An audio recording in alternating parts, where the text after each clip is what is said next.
Jazz flute. No, it's not jazz flute, is it? It's more funk flute. Well, I didn't expect the flute. I Jazz heard funk. it come in and I was into it. yeah. I don't know. I could Takes you riff away. off that. Okay, I think we'll think about that through the week as to what it might be the one. Is it on brand? I think it's on brand. Totally. Yeah. 70s car chase. That's scary. All right. Well, hello and welcome to Cars Guide Podcast, where we tear down and pressure test and rebuild the issues of the automotive week. I'm James, and with me are Richard G'day. and Tom. Hey. This week, among other things, we'll look at ludicrous luxury, buying your next ride on Amazon, and you guessed it, flying cars. But first, Musquatch.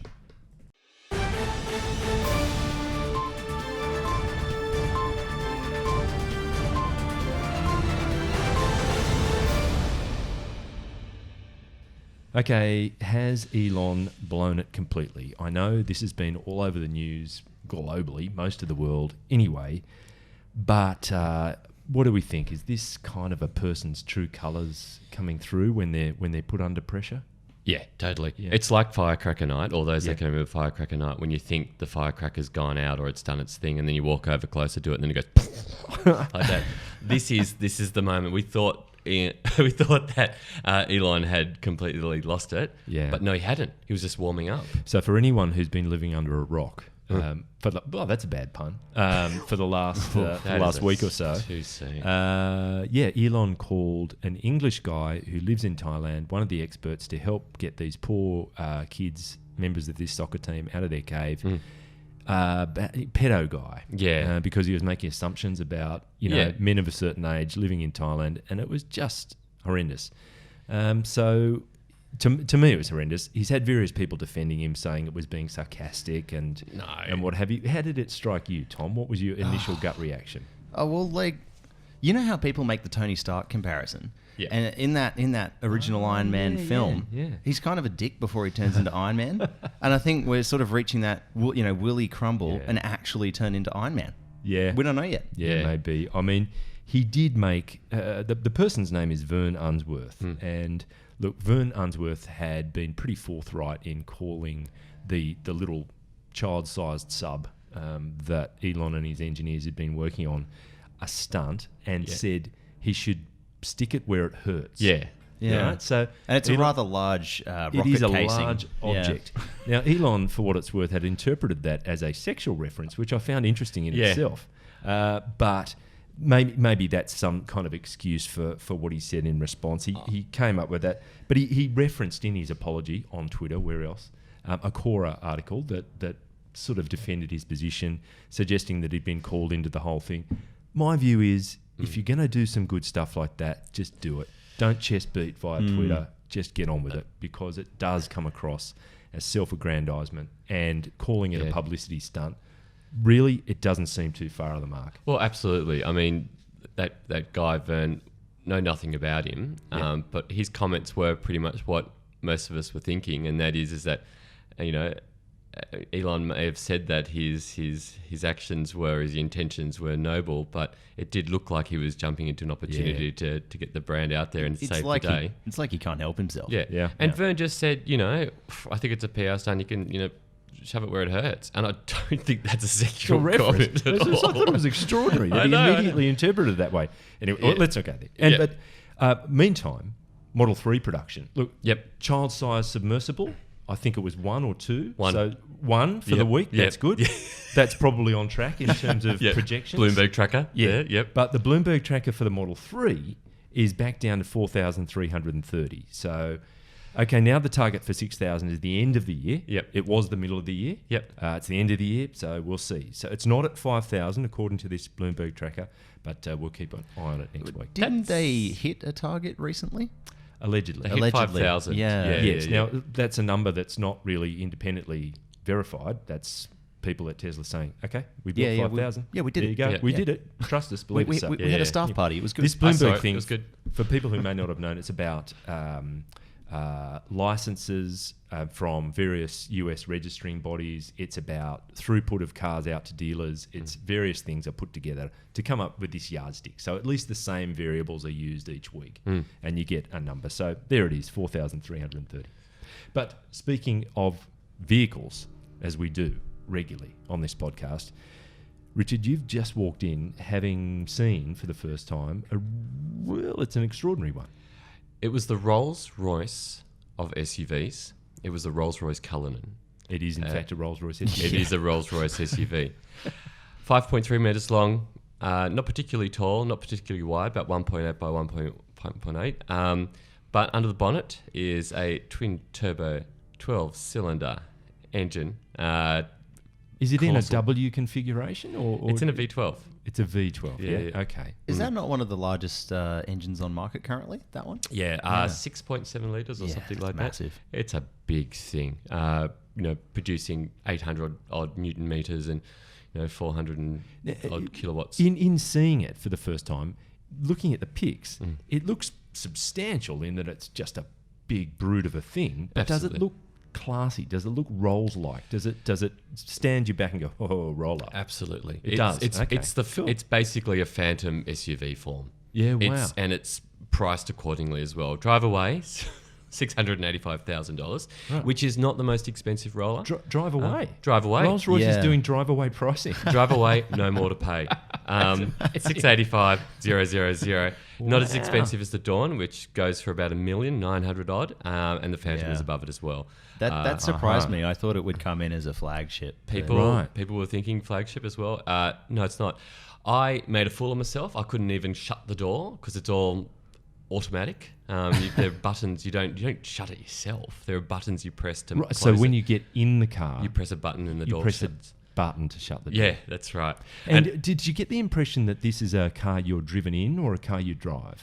I asked that question. I said, "Is this a chauffeur car?"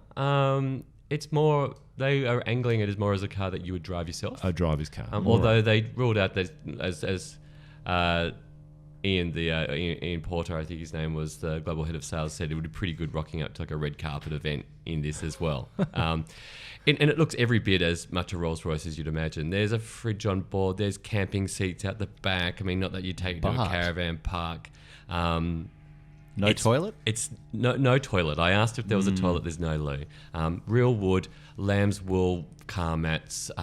Any lambs? No lambs. Just a lot lamb's of wool. a lot of lambs died for the mats though.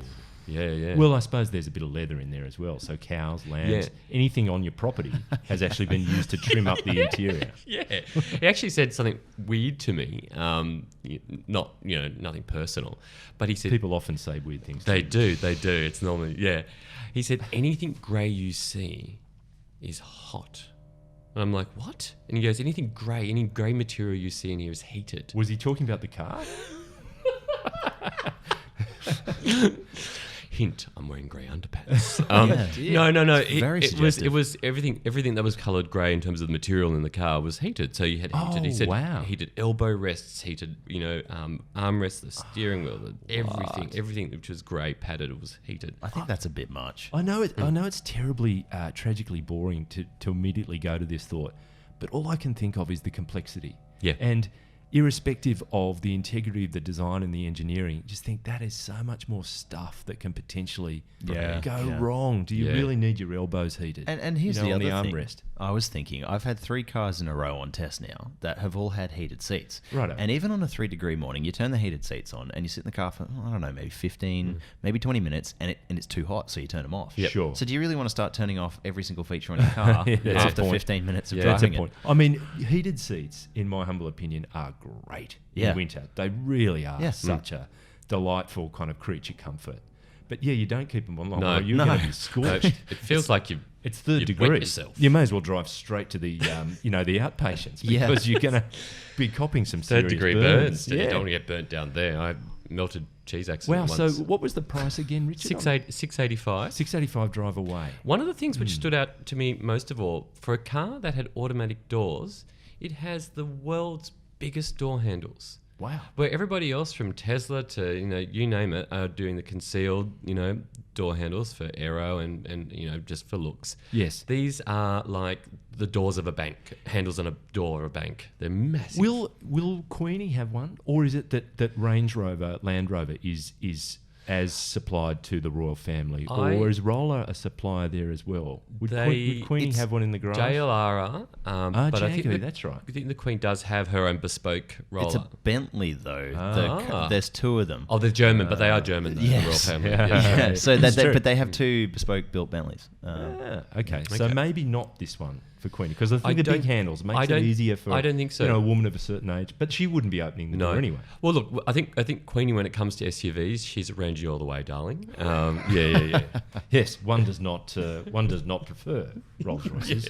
One prefers Range Rovers. The pricing real quickly made me curious, because you can have a Bentley Bentayga. I'm not sure. Bentayga. Bentayga. Yep. You can have one for half the price, $335,000. When I was at the Ghost launch a couple of years ago, I said to, I think it was the then global head of sales, I said, so look, are you trying to price this lower to compete with Bentley? And he said, Richard, Rolls-Royce doesn't compete with other car manufacturers. We compete with yachts and homes. Yeah, Houses and yachts. he's pretty right. He's right. But not Yeah, houses I in suppose so. Australia. Not houses. pretty hard to do the shopping in your yacht. Yeah, that's true. That's Anyway. true. Just ask Now, Dean. also, talking about having just come back from launches, I've just come back from the first drive of the Mercedes-AMG C63, and it's the S version only for us, although there is a non-S version available in other markets. What I can't talk about is how the car drives just yet, ironically, because there's an embargo on those drive impressions. What I can tell you about is the place where the launch was actually held. It's a private race resort called Bilsterberg, and it's in northern, just above the halfway point of Germany and off to the west, so sort of northwest Germany. Beautiful region called the Teutoburg Forest, and it's a hot springs town. You've got all these most beautiful old buildings, and all these people, there's about 180 of them, have clubbed together, chipped in, like, each of them a fair bit of dough, and built a 4.4 kilometre private racetrack. Wow. Designed by Hermann Tilke, Yeah. F1's go-to guy for every circuit that's been designed of recent times, and none other than Walter Rohr. Wow. Yeah, so they're the two people who've put it together, and it is like a mini Bathurst. Yeah. Like, it just dips like really So it's got deeply. elevation. Elevation, twists, turns. It was the best fun. And without going into detail, that's a car, the C63 is a car with enough performance to sort of find yourself thinking, this is a really fast track. And we had a tame racing driver in the front in an AMG GTR That green to one, kind of, right? to kind of lead the way. Yeah. But it was a fantastic experience. Wow. So shot some video. Yep. I'll have a review up in the first days of next week. So keep your eyes and ears peeled for that. Have there been any engine changes with that C63S? No. So we have, I think it's 375 kilowatts, 700 newton meter, 4 litre twin turbo, but it's now got a 9-speed auto as opposed to 7-speed. And it has a wet takeoff clutch rather than a conventional torque converter. Okay. So I did maybe I did a few launch control starts just to see how it went. Yep. And yeah, I can't talk about it, but eventually you'll find out. What a great thing to do for a group of wealthy people, just to build a track. You know? It's great. Yeah. Well, the clever thing is, I'm sure it's like, well, we want somewhere to drive our fast cars, but it's also pretty much tailor-made for exactly the kind of thing I just went to, which is a product launch. It has commercial prospects as well as just this private use. And it's absolutely superb. It's a new track. Newish. And we'll be seeing more of it then in the future. I suspect so. This is the second launch that Merc AMG has put on there. It's just so good. They've thought everything through. Plenty of space for whatever you want to do, be it workshops, parking a lot of cars, running them around the circuit, and the roads around there. And we did do some drive loops out in the back of Beyond. You just remember how great German B roads are, like a billiard table, smooth. So we'll see how it goes when it comes back. But Cool. no, that was great.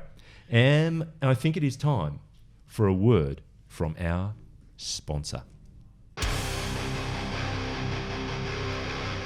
2 words from Winton to the 2018 competition. You lose. More thunder this year from the Aussie legend that's taken the performance world by storm. It's a piece of street art honed in a tough neighbourhood, Bathurst. Aero efficiency holds the Winton Turbo down, but nothing holds it back. Talk of the devil, the upgraded Redback 2-stroke V9 Turbo now howls with even more power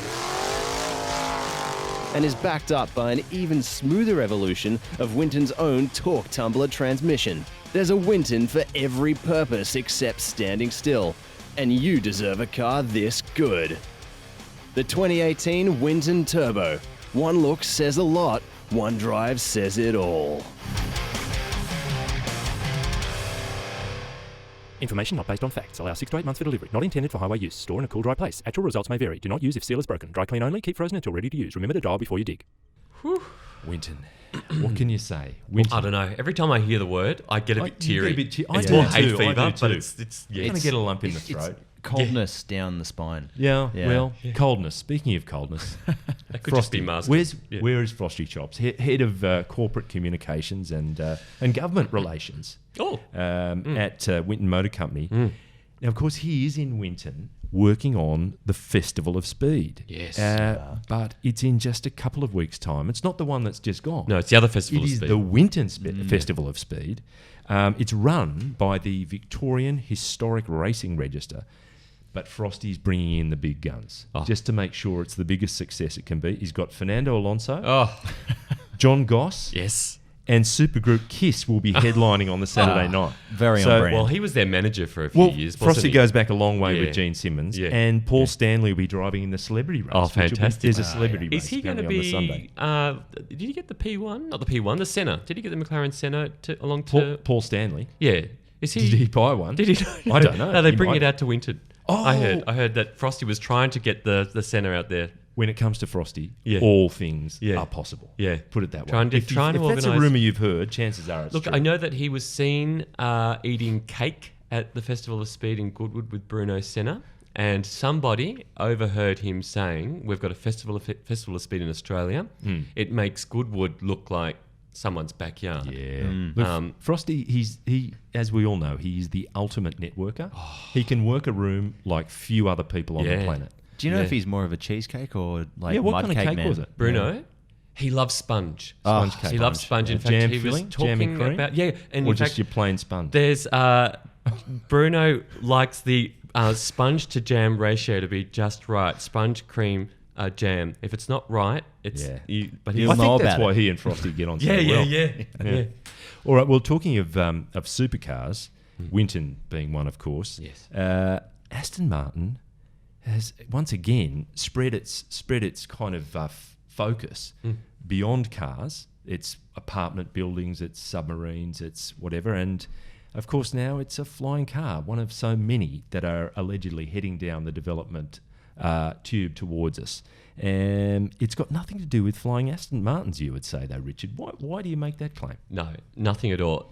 Just ignore the story altogether. If you see it on the internet, Aston Martin. I interviewed their chief designer a couple of weeks ago. You'll see the story on carsguide.com.au.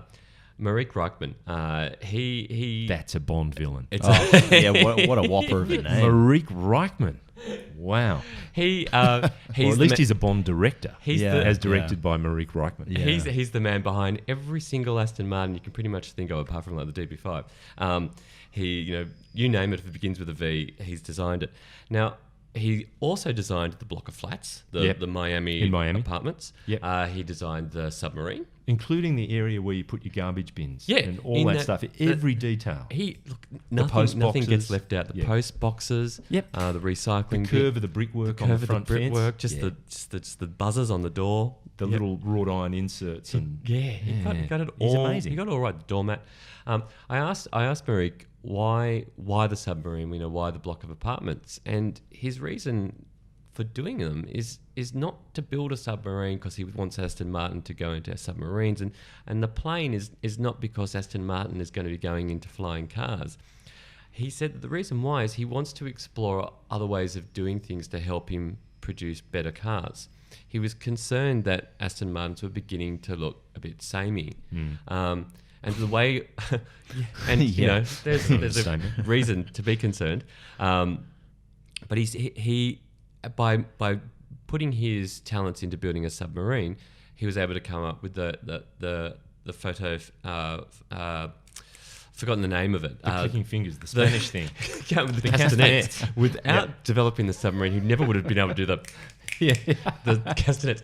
No, the glass on a submarine gets quite a lot that's of right, heat the loading. misting or something. Yeah. Is it? Yeah. So, well, what happens is that as you go from sort of the surface where it's 40 degrees and you can go below the surface where it's minus 40, you've got a lot of solar loading on the glass, and that affects the temperature inside. And what he's done is he's applied that to Aston Martins of the future, where you'll no longer need, either windscreen wipers or even sunshades and things like that. Yeah, right. Which is Amazing. brilliant. You'll get Which is this- brilliant. Yeah. But I must say, in one of the reports I read, I think it was launched in concept form at the Farnborough Air Show. Yep. And Yep. that's every 2 years. And so the claim was, we'll have one that'll be working in 2 years. Yep. So, okay, mark that on your calendar. Yeah. Yeah. Aston Martin flying car, 2 years. Does it it's very Thunderbirds looking, so Yes, it is. Does it sort of raise up out of the tarmac? I think it would probably be in the pod that goes into Thunderbird 2, a bit like Thunderbird 4. Yeah.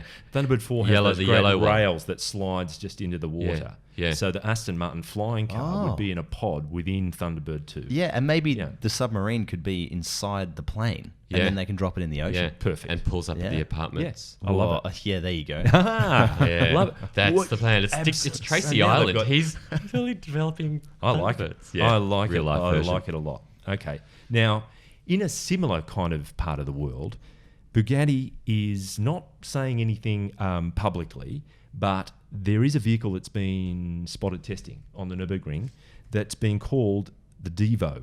And it's a limited edition with more power. It's going to cost around $6 million, allegedly. But my question is, do you have to wear an upside-down flower pot on your head? Is this some kind of co-promotion with a 70s/early 80s kind of questionable pop band? Possibly for its possible ownership, maybe. I don't think so. Until now, all we've seen of the Devo is that bit of Alcantara upholstery, Yeah. which was like, showing someone's elbow and asking them name the body part. Was it heated? Might have been An heated. elbow heater. It was hard to wear. Yeah, it wasn't great. It was blue. So Right. that was all they'd teased. I would really like to know whether this is going to be like some sort of development off of the Chiron, or will it be something else? Will it be an SUV? It's interesting, isn't it? Because Bugatti has built this wonderful reputation for making exceptional cars. Their level of engineering is pretty hard to go past. Yet, only a couple of years ago, the likes of Ferrari and McLaren and Porsche stole all the headlines Yeah. with their hypercars. And the Veyron kind of fell into the background. So Bugatti was hoping to kick all that along the road with the Chiron. And even that hasn't caused them to be put in the same set as those three hypercars. So think this is possibly some kind of play to really get out ahead of it, I think the lead in and then lead off for the Chiron was it was too slow. They said, we're bringing this car.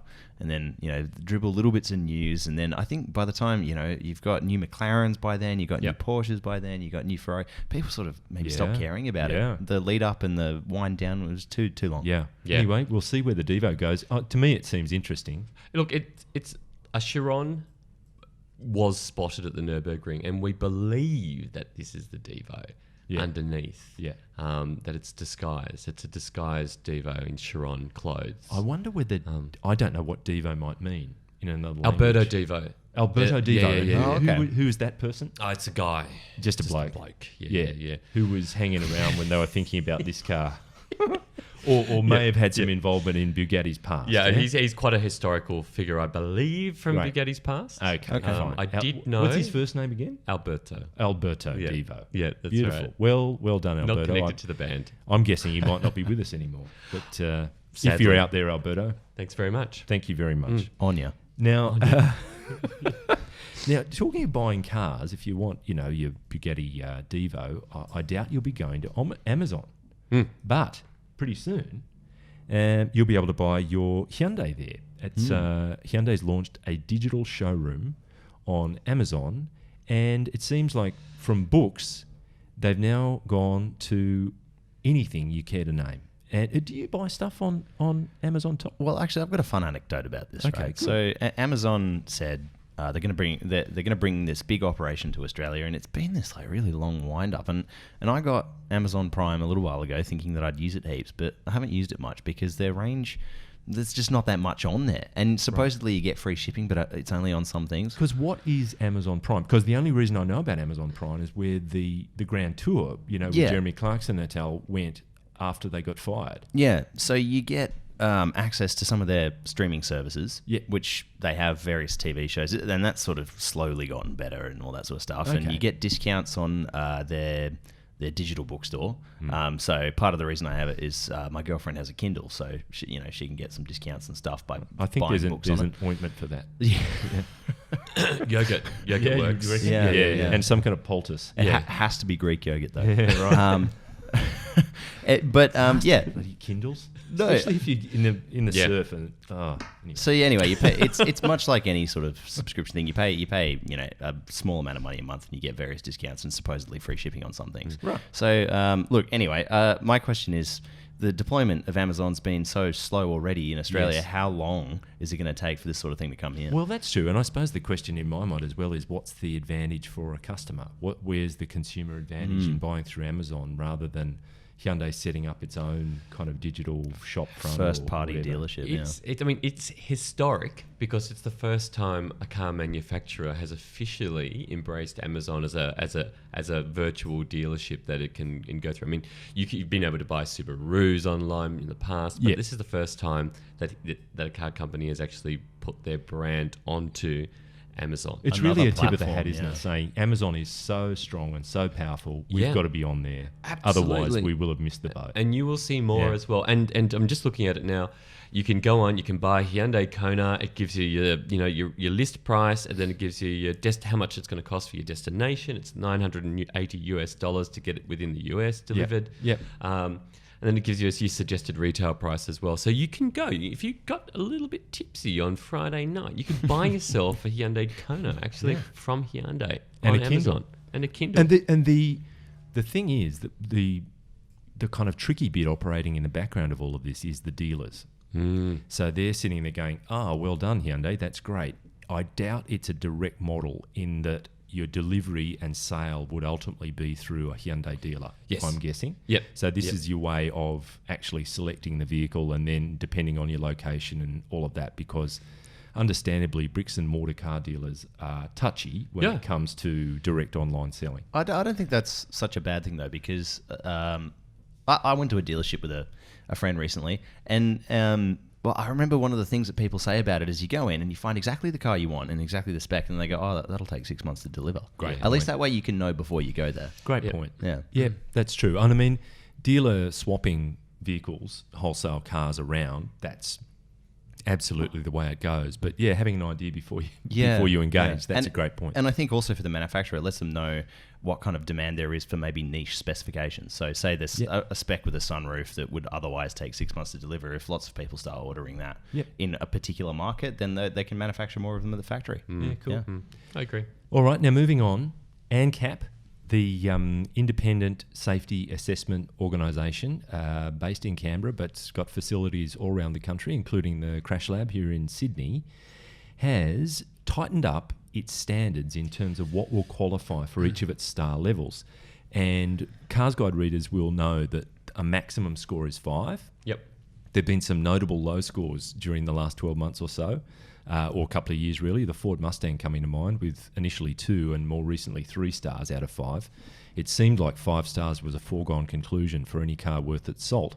But Richard, you've turned up the fact that ANCAP's tightened the screws a bit on what it takes to get 5 stars. Yeah, that's right. This comes off the back of Mazda CX-8 and Volvo XC40 both being awarded a 5-star ANCAP rating. Now, that's under the new ANCAP system. So I'll just give you an idea of what that means. So in 2011, in order to get a 5-star ANCAP rating, you needed to have, and these are the criteria in which ANCAP stipulated back then. As in, if you didn't have one of these things, you could not get to 5 could stars. not get it. You had to have all these covered. You had to have good levels of occupant protection. So front offset test at 64 Ks, side impact test at 50 Ks, and a pole test at 29 Ks. You also had to have electronic stability control. Yeah.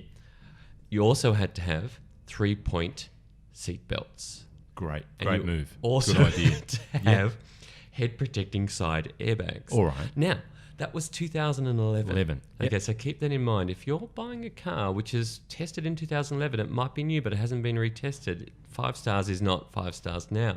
Today, so the new 2018 requirements are, and it's vastly different.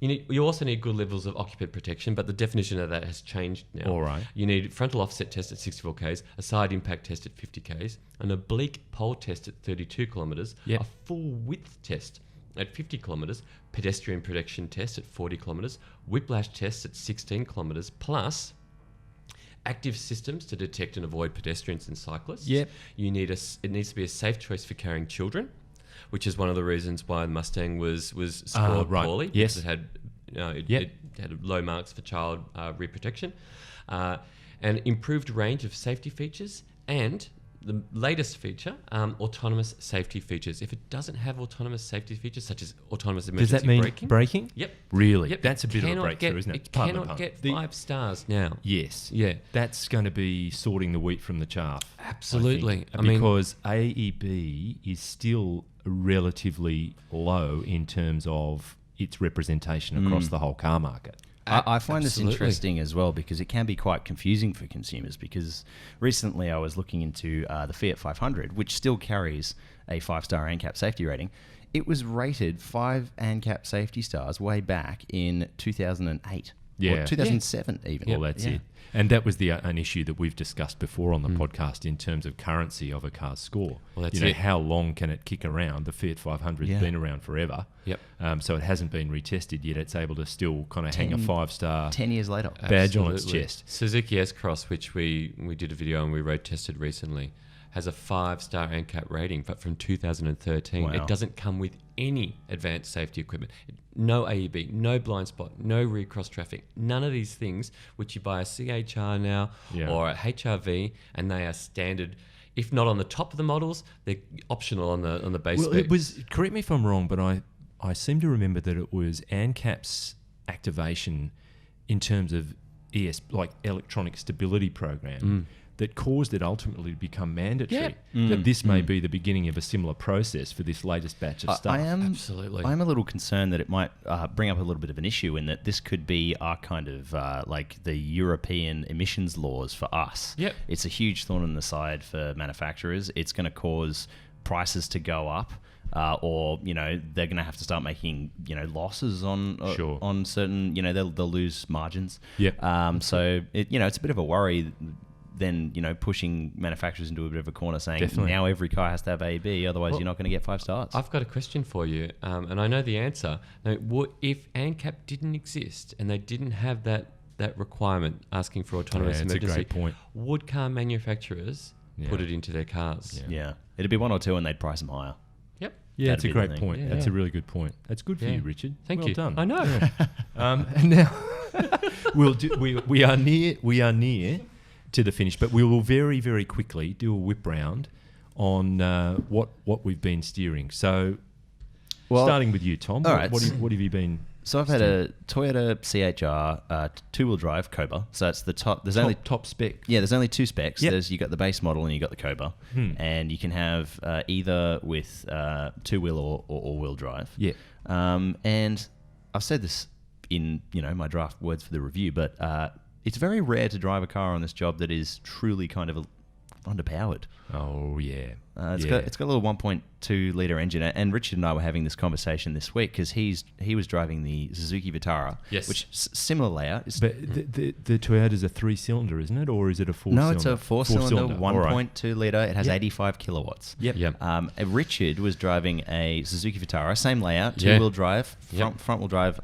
It has a 1.4 litre Yep. engine, and you've got 103 kilowatts. 103 and 220 Yeah. newton meters. So And it's a little bit more for torque, but quite a bit more for kilowatt, and Yep. it makes a huge difference. Like the Difference. Suzuki is Yeah. a lot of fun to drive. So did you guys both drive both cars? we haven't, but I've driven. Yeah, we've we've driven in the past. we have driven each other's cars. We in are the past, we are yes. the Vitara Yeah. CHR brothers. We know those Yeah. cars better than anything at the moment, and I've got to say that CVT kills that CHR. It's that car has such a great chassis. It's so fun to steer, but that CVT kills it. On the other hand, the Vitara 1.4 litre booster jet, 103 kilowatts.